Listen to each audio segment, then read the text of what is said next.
Dream house আজকে আপনাদের মাঝে নিয়ে এসেছে সোদপুর রেলওয়ে স্টেশন থেকে 8 মিনিট হাঁটা পথে 860 স্কোয়ার ফিটের নতুন একটি 2 BHK ফ্ল্যাট।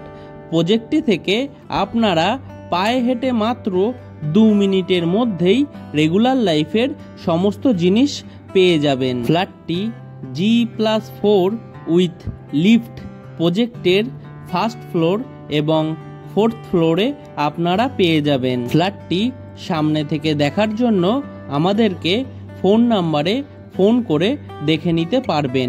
তাছাড়াও ফ্ল্যাটটি পারচেস করতে গেলে কাউকে কোনো টাকা দিতে হবে না। ফ্ল্যাটটির মধ্যে আপনারা পেয়ে যাবেন একটি লিভিং রুম, 2টি টয়লেট, 2টি বেডরুম, একটি রান্নাঘর, একটি ব্যালকনি। পূর্ণ ভিডিও আমাদের ইউটিউব চ্যানেলে দেওয়া রয়েছে।